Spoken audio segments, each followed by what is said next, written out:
So when God gave me the gift of advocacy, then I need to learn to use it to the best of my ability. Right. And so that's what I do. I love it. I advocate for the people. And then I know my blessings come from being the advocate and helping others. At 8, 9 years old, I was carrying the picket sign, marching with them. Wow. Because we were trying to clean up that corner. And yes, I have been hurt with it, but I always bounce back. That's right. And I never let it pull me down or under, because I always know who I am. My biggest thing with everyone is voting. If you're not registered to vote, get registered. Just being able to release it. That's it. And surrender. You know, that's been a big thing for me, just surrendering it to God, putting it back down at his feet. That's you know, right. This is not for me. Take you this. fight my battles. That's it. You don't have. Welcome to Sis Stop Sulking podcast. I am your host, Miss Tasha Talks Life. This is the space where we talk all things mindset, self-love, life goals. And today's guest is a true force to be reckoned with. From breaking barriers to over 40 years of leading in human services, equity, and community advocacy. She's a change maker, a trailblazer, and the definition of community power. Please welcome Madeline A, Quintyne-McConney to the show. Yes. I call her Madam President. How are you? Thank you for having me. I am ecstatic to be here with you. Oh my God. Finally. I know. I'm so honored that you said yes. Thank you. You're So we have so much to talk about. I'm so excited. I look up to you so much. You are doing some amazing things. You look fabulous all the time. And when you're ready to pass some stuff down, you know. You got it. So before we get into it, I wanted to start with a little icebreaker. Okay. So it's called This or That. So I'm going to say two things and you just say the first one that comes to you. You down? Okay, wait, I'll try. Go ahead. You got to remember now. Age. Yes. Okay. You got it. All right. Coffee or tea? Tea. Early morning or late night? Early morning. Books or podcasts? Books. Journaling or voice notes? Journaling. Vision board or digital planner? Digital planner. Okay. Cute heels or comfy sneakers? Cute heels. Yes, all day. All night, all day. Sweet or salty? Sweet. Text or phone call? I like phone calls. Yeah. Beach day or spa day? Spa all the way. Yes. Stay in or go out? I need to stay in. Okay. Last one, make a list or go with the flow? I usually go with the flow. Oh, that's nice. That's nice. See, that was fun. Okay, that was very much fun. Thank you. Thank you. Okay, so I introduced you a little bit. If you don't mind telling us who you are, what you do. I am a change maker. I am an advocate to my heart. Matter of fact, my middle initial is A, so advocate. There you go. And I've always tried to live my life by helping others. It's not about me at the end of the day. I love that. So when God gave me the gift of advocacy, then I need to learn to use it to the best of my ability. Right. And so that's what I do. I love it. I advocate for the people. And then I know my blessings come from being the advocate and helping others. Yeah, that's the word too. Yes. That's Yes. So I love that. Yeah. So I started out, young girl. So tell me more about that. Yeah, young girl, helping others in school, doing what I do, and that just sort of like gave me the pathway of forwardness of making sure that I went to school to be a social worker. Now, at a young age, I didn't know what that meant. Now let's, understand that. Yes. But some way, I felt like I needed to be a counselor, like I needed to counsel people. I need to talk to people. Always helping, even in school, always helping somebody, always doing someone, always taking on a cause, fighting the cause. all through school. I'm talking from elementary all the way through high school, and even in college, and even when I got my master's. So it changed me from when we moved into Amityville from Harlem. AV, we from Amityville. From Harlem. And I was 8 years old when the feet touched the ground in Amityville. Okay. And my parents were both big activists. And at 8, 9 years old, I was carrying the picket sign, marching with them. Wow. Because we were trying to clean up that corner in Amityville. And so it was ingrained in me from 8 years old. That's awesome. That's amazing. Yes. To have that. Yes. And I also read in your bio that you were the first African-American homecoming queen. Exactly. In Amityville. In Amityville High School in 72. Wow. I'm dating myself. No, but look, I'm 72 now. And that was in 72. Wow. And I just turned 72 July 20th. Okay, so that's why it was like, for me, when I first met you, I was drawn to you just by your posture, your talk. When you stood up there, we was at your son had an event. And I was one of the speakers, and I saw you setting up we'll talk about the National Coalition of 100 Black Women in a minute, but I saw you setting up, and I wasn't really sure, what it was. And then he called you up to pray. Yes. And I'm a church girl, I'm a PK. And that was the first thing. And then you talked about the coalition, and then you brought up your sisters. And that's it. And I already knew of you in the community and your mom. Yes. But I was like, I need to talk to you. And so that was the first time that we actually really connected. Right. And fun fact, I'm from Amityville, which my listeners know, but I was nominated for Homecoming Queen also. You see? And that's when I read that, I was like, wow. I had a choice to either go to homecoming, or to go to a basketball camp, because I was a basketball player too. And I chose basketball. The basketball camp. And they just couldn't understand that, but I was like, you know what? This is more important for me, and that was actually, I got discovered by a coach, and I ended up going to school to play basketball and all of that. But we do have that in common. But to be the first, I love it. That's awesome. In 72. At Amityville High School. Back then it was a lot different. It was a whole lot different. Yeah. And that just kind of carved out and created my path for me and what I needed to do.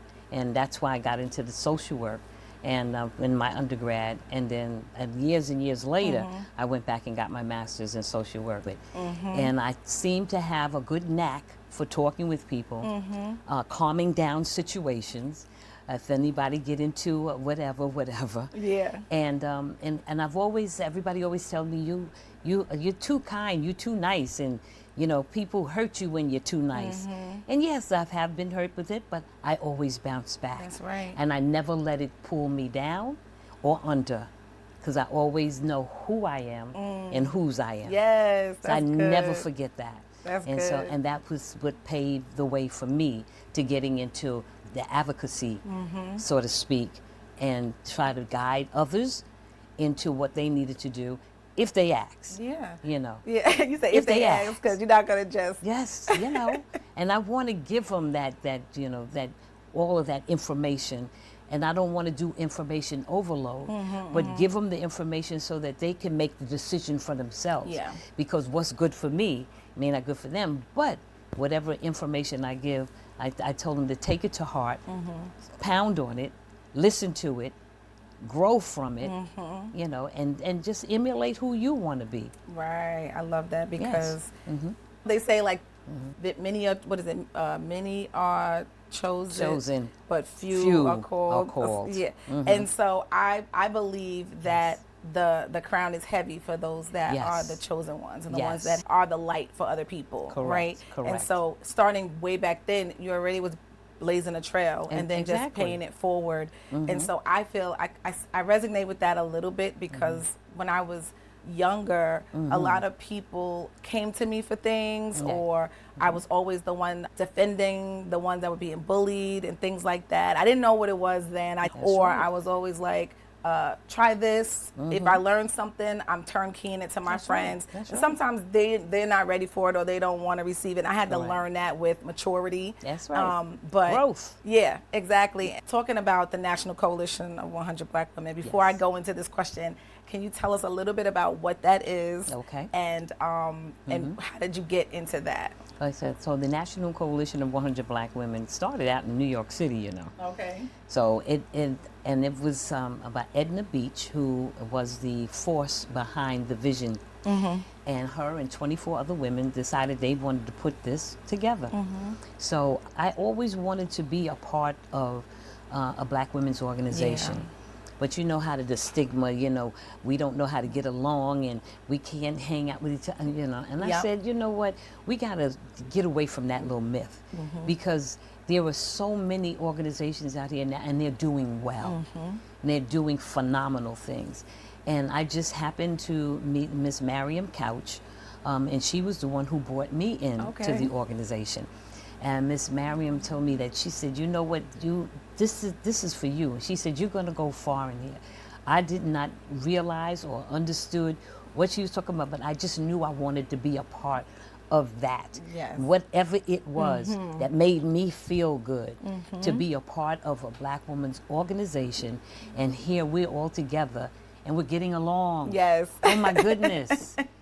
that really like took You're me. like, wait a minute. Yes. Yeah. So once we got started, and now it's 63 chapters in 24 states. Wow, that's and awesome. the national president, she is phenomenal. So we got a you conference. just went to... I went to the leadership conference Okay. in January, and our biennial conference is coming up in October. So I'll be going to that. It's October 8th to the 12th, and it's in San Jose, California. Nice. So we move all over the globe and to the different conferences.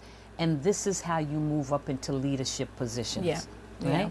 So I've been the director on the executive board. I've been the correspondence secretary. I've been the recording secretary.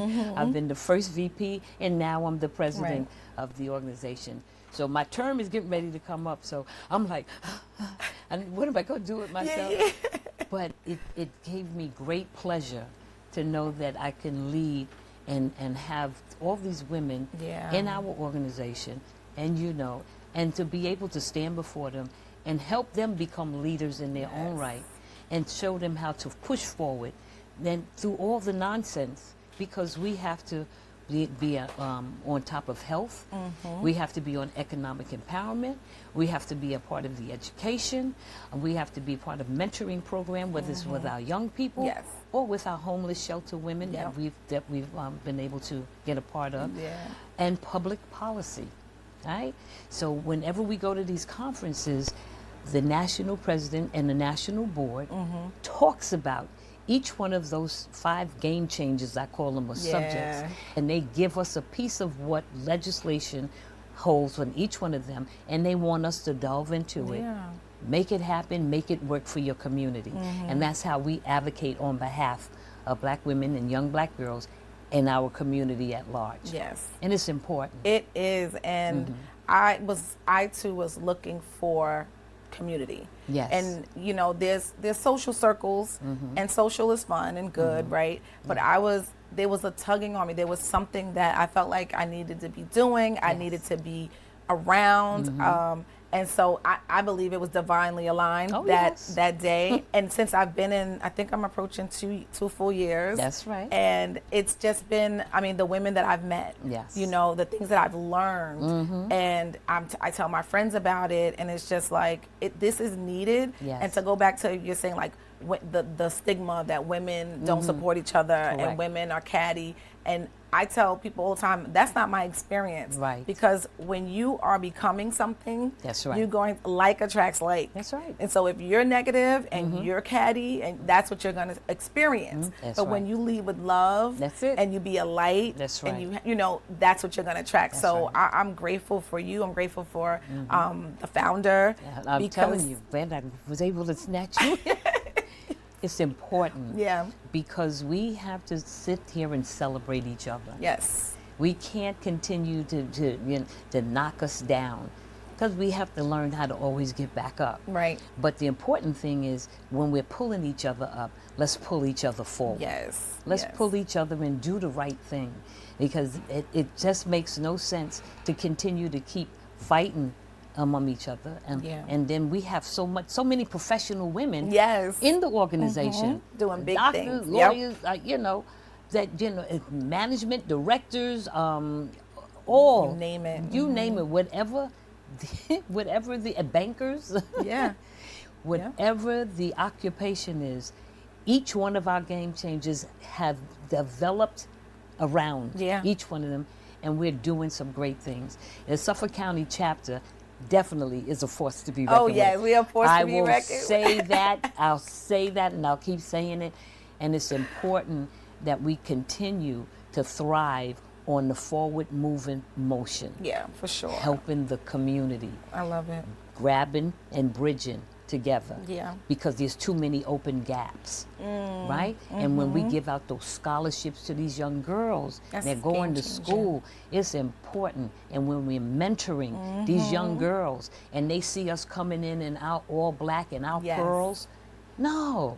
This is it's something that you can exactly, and they can see the positive, they can see, because there's so much negativity out there. Correct. And so much ratchetness and all of that. Correct. But to see women unified, Yes. to see, and not to say we're sisters, so there's different things that may happen within this, but we are professional. We have tools. That's right. Right, we have community. That's like we right. have other sisters that intervene on our behalf. Yes. And so I mean, it's just, if you want more information, that's right. please That's let me right. know. Make a comment below, because That's right. the National Coalition of 100 Black Women Suffolk County chapter That's right. is doing big things. That's it. ncbwsc.org. There you go. That's it. ncbwsc.org. Yes, yes. Holla at a sister. Yes. So Yes. with that right now, Yes. I know there's a lot going on Yes. in the world. And I honestly, and I'm not too in it, because I'm an empath, so I wear stuff, and I want to figure out, like, okay, where's my part, right? Correct. So from what you know, from where you are in town of Babylon, what is something that someone could do now to kind of just help the community, or put a stamp, or make a change in their corner of the world? Or my biggest thing with everyone is voting. If you're not registered to vote, get registered. My mom and dad just pounded the pavement and making sure that we had the right to vote. People have died from years and years ago to make sure that we had the right to vote. How dare you sit at home and don't come and vote? Right. In school board elections, local elections, not just the presidential elections, but the local elections determine what's going to happen moving forward on the big elections. So in the school, we're talking about our children, our impressionable babies. They want to learn. They need to be educated. And we need to have people on these boards that will just do the right thing for our children. This is not a self-serving position. It is for our children. And when we don't go and vote, then shame on us. And then you want to know, well, why this didn't happen, or why that didn't happen, or this person or that person. No, don't blame them. Blame yourself. It's funny, because you have to vote. The people that have the most to say are the ones that's not registered. That's not registered. Or that they believe that it doesn't matter, and that things is rigged and all this other nonsense. And it's like, well, if you don't do it, and then it doesn't go the way that you think, you start to believe the nonsense, but you didn't do it. Exactly. So how do you know what I'm saying? Exactly. Like, how do you even know? Exactly. And it's important that you align yourself with the right kind of organizations and things and people, so you get involved. And then you go to these town halls. Go to the board meetings at your town, and whatever town that you're represented in. Go to the board meetings. Learn, get information, because we tend to lack knowledge and information because we don't go after it. And I'm telling you, I go to the board meetings, I go to the different town hall meetings, Yeah. and I even set up meetings, you know, so to bring the community in. And sometimes we just being too lazy about getting and coming up and even going to the meeting to hear what's going on in your own community. Right. And I'm gonna be honest. Your community is important. Exactly. If you live here, oh my goodness. I'll be honest. It wasn't until becoming a part of the coalition did I know about these different meetings, these different town, when we had the meet the candidate night and things like that. And so it was important for me to show up and see what's going on. Who is this? What is it? You know, and how you know who to vote for if you don't? I mean, these candidates, we ask them to come. We normally get a good crowd of people that come. But then you're not registered. We always have somebody in the back to register. We always carry around the voter registration forms. And we like, it's all set up. Come on. But it is important that we know who these candidates are and how they're representing your community. Do they even come into your community? Do they even give you the time of day? Yeah. And do they represent us well in Washington? Right. It's hard. It's hard for some to understand that and realize that some of the folks that they keep continuing to vote for and put in office do not for us, and they don't represent. Right. And that's my biggest thing, the voting and trying to get people off the couch to come vote. Yeah. No, that's it's good. important. And that's important. It's important. And it'll be continual. The work never stops. Oh, my goodness. The Voting Act of 1965, they're trying to rip it apart and throw it away. No, you can't do that. And we must not allow that to happen. Right. Yes. So just to turn the corner a little bit, with all of these things that you're doing. Yes, ma'am. I mean, just give me a little bit of the energy. So what are some non-negotiables for yourself? What does Madam President Madeline do for herself with all of the things that you're doing for other people? Well, first of all, I take care of me. I see, girl. Right? And I go to massage appointments, I go to spas, I get acupuncture. I go away on vacation because I need that to refocus. Yes, that's good. I have to refocus. And then go, what's the word? Woosah. Woosah, yeah. That's good. But it does take a toll because I'm so passionate about things that are going on. Yeah. And I think that I have to be in everybody's meeting. Yeah. I have to learn sometimes to say no. But it's just not in me. And my mom and dad, those two, I'm telling you, if it wasn't for them, they pushed me into that. Out of the 7 children they raised, I'm the one who's doing the advocacy and making it work. And it's not that my siblings didn't care, but it was just that they have their own careers and doing what they do. Mine was driven into the social work, counseling, and advocacy and guiding, and and just doing that part of it. But sometimes I have to shut down and just. So sleep is important. Okay. To revitalize the body, the soul, the mindset. I walk. 4 miles. Nice. Drink plenty of water. I never drank alcohol, never smoked cigarettes, never did drugs, never did any of that. So clean. Awesome. And I just take care of me. I just never had the desire for any of it. And it shows. So that's just it. But and as you get older, you start to feel a little. Yeah. That's why I go for my massage. Yes. But that's how I relax. I relax and I just take it easy, take time for me. Yeah. Because I gotta love me, and my church, and my church family, and going to the women's prayer on every other Saturday at my church. I'm on the steward board, but I pray. Yeah. And then I pray some more. But it means a lot to me to know that God, like I have favor with God. Yes. I was just thinking that when you said that. I'm like, favor ain't fair. I'm like, I have favor with God. It's all over. Yes. So I shine my light but I know where the light comes Yes. from. But I love from deep within, and that's how it exuberates on the outside. I just got here when COVID hit. Yeah. And I was forced to sit still. Yeah. Although it was a really hard time, a scary time, it was one of the most impactful times for me. It was like, okay, I'm a recovering people pleaser. Yes. Can't say no. Also feel like I could fix everything and everybody. So when I had to sit still, Yes. I was able to get back to me. See? and get closer to God and That's right. rediscover, okay, That's this right. is who I am. This is what I like. I'm more than just a mom and a wife and all That's of these right. things. And That's right. I love it here. That's it. But I'm telling you, you're in your space, you're in your comfort zone. Yes. And that's the beauty of it. And everybody sees it, right? And I was so glad that when you told me you was coming back to it, I was like, that's where you need to be. Yeah. Make it work. That's So you right. gotta know what works for you. You know, you gotta love what you do. I love what I Yes, do. I that's love it. what I do. And if anything is not serving, just being able to release it. That's it. and surrender. You know, That's that's it. been a big thing for me, just surrendering it to God, putting it back down at his feet. That's you know, right. This is not for me. Take you this. fight my battles. That's it. You And got it. it takes to be really self-aware, That's really right. connected to God to do that.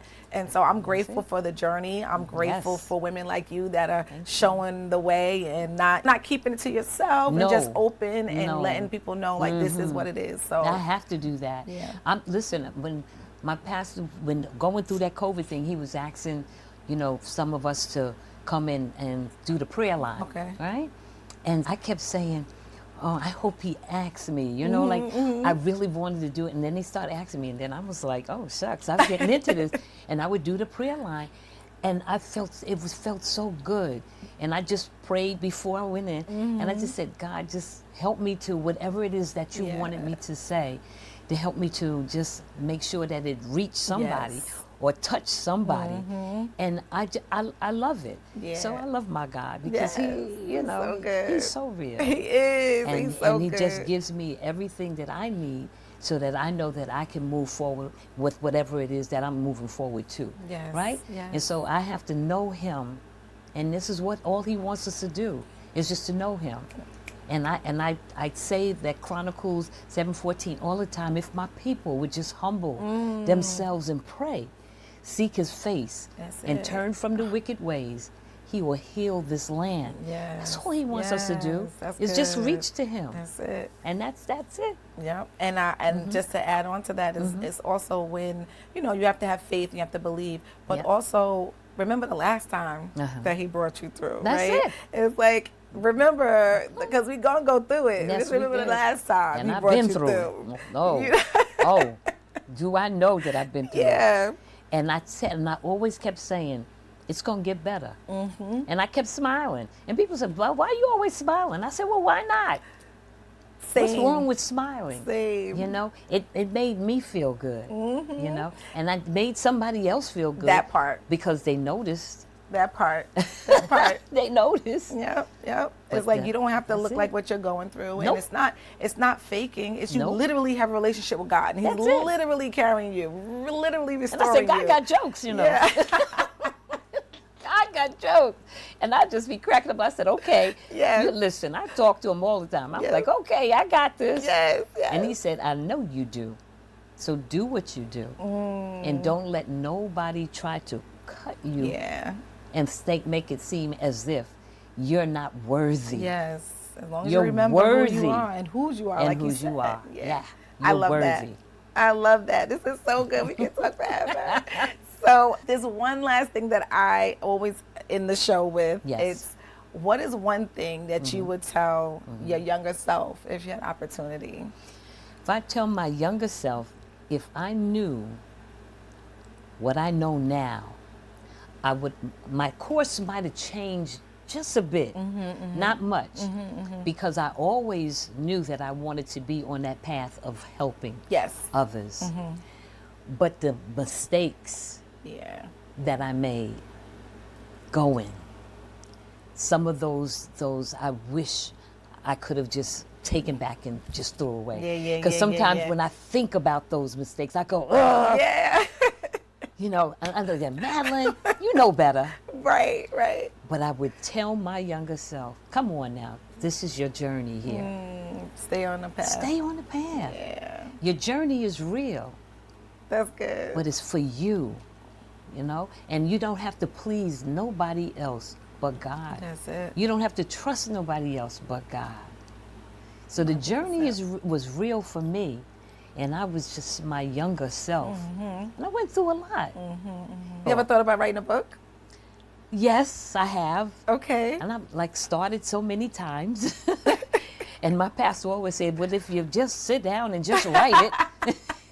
He's like, look how many books I done wrote, and you done told me, yeah, you really thinking about it. Yeah, I think that would But be it's legacy. it's something, I'm telling you, because with my mother and father's legacy and their background and stuff and the things that they have done coming out of Harlem with the Congress of Racial Equality to trying to get a home in Levittown where they told us that, we don't sell home to ends here.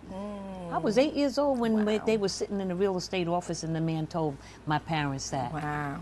So that kind of gave me the wherewithal to just start fighting for rights, for people, for housing, education. That's This was awesome. real talk. Yeah. My parents had to go through that. And I And watched you're like, I'm going to be them. the change. I had to be the change agent. Yeah, that's good. So I never diverted away from that in which God gave me that gift. Yeah. And That's what I people think. need to take their gift and develop it and move it for their gain and watch. Yeah. Watch. So many people leave here with their gifts inside of And them. that's it. And I want to leave Don't be empty. afraid. Come on Yeah, now. I want to leave Come empty. on. No, that's it. Yeah, no, that's so good. Yes, So we're yes. gonna talk about that book off camera. Yes. I'm gonna try my best. That was like, what do you call the bucket list? Yeah. Because it took me forever to get back, because one of the things that I always wanted to go back and get my master's degree. Yeah. And I finally went back. Yeah, Let me good tell you for what age. 59. Okay. 59, know. walking across that stage. You couldn't Congrats. tell me nothing. You couldn't tell me nothing. I got it. I got it. What? In my heels. Yeah, in your heels. I stepped. I know you did. And I walked. What? I know you did. I said, no way in the world that anything was going to keep me from going to Stony Brook University, driving out there crying every whatever 3 and 4 days a week. But when I got in the classroom, I sat up in the front row and I listened and I took in, because 76 is when I graduated from out of Salem University in West Virginia. Yeah. So what I learned about social work back then had evolved. It was so much stuff going on. Yeah. And so I had to, was relearning all over again. Yeah. But I did it. I'm so inspired. I did it. Because sometimes, that those limiting beliefs Yes. that you're too old or Nope. it's too late or Nope. how you going to do that, Yes. and so you just inspired me, I'm just telling you. literally. And my mother went back and got hers. And she was 58, 59 when she went back and got her That's master's. amazing. That's good. So we have to really try to internalize the good things about who we are, whose we are, Yes. and just develop it and just make sure that we pass it on. That part. Pass it on. Oh, that's so I'm pushing good. forward. Yes, to my ma'am. baby girl Yes, over there. ma'am. Take I'm it. taking the And baton. all right. Thank you so much again. It is such a oh. pleasure and an honor to have you Thank sitting you. here beside me. So Thank you. Thank you. And I want to just say this episode was amazing. If you want to be a part of the National Coalition 100 Black Women Suffolk County chapter, that link will be in the description below. I want you to be well. Yes. Share this with a couple of friends. Like if you've reached this far. Be well. Have an amazing rest of the week. Until next episode. Yes. Peace. Thank you. Yes. So good. Oh my God. That was good. See? See?